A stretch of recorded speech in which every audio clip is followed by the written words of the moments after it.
I think art is important in addressing the climate crisis because it's not really enough to have scientific researches. I think society needs someone who will kind of decipher the soul, decode this knowledge to bring more attention and awareness. It's not in a direct way, of course, but this is exactly why art works so deeply, because it's built on the metaphors.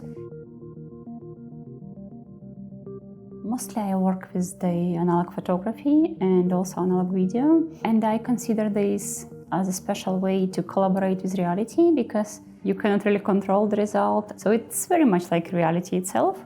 I am a psychologist by my education, and maybe it affects the way I approach art. Mostly I work with the subject of mythology.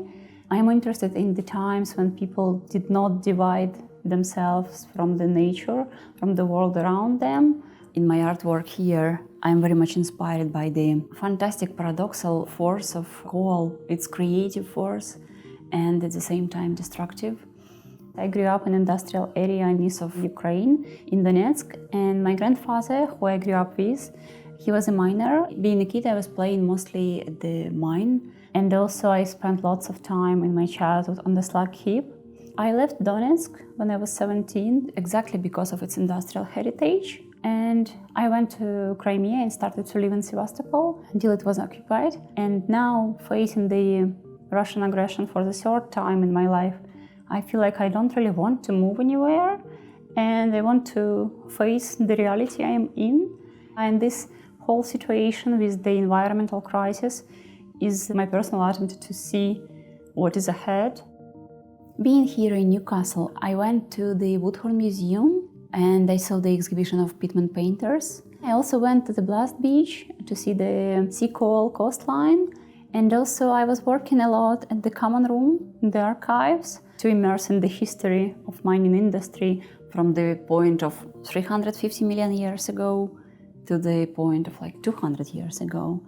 And both of these histories, ancient and modern, turned out to be quite political. Like, speaking of Ukraine, until recently we were the third largest producer of coal in Europe. Still we have 148 mines in Ukraine. 67 of them are unfortunately on temporarily occupied territories. And speaking of England, here a new mine is going to be opened in Whitehaven. So being interested in mythology, the miner's work itself reminded me the old Greek concept of katabasis. It's a journey underground, underworld, by a hero in order to get something or find something very hidden. And it's hard to find another thing hidden so well as a coal.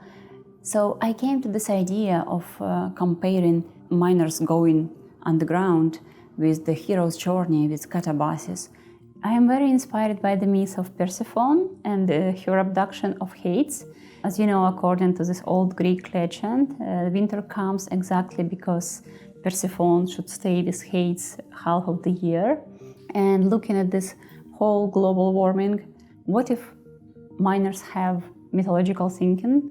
Would they be offering some gifts to Persephone in order to get the black gold from the underground to warm their houses in the winter time? Or how miners' lunch table look like if their wives would be complementing the table by putting coal on it, because it's also a gift of nature. For me, this residency was quite important because I've got a chance to reconnect with my past, with my family history, with myself in a way that I kind of repaying attention to what was around me when I was a child and the landscape that formed me, that shaped me as a person.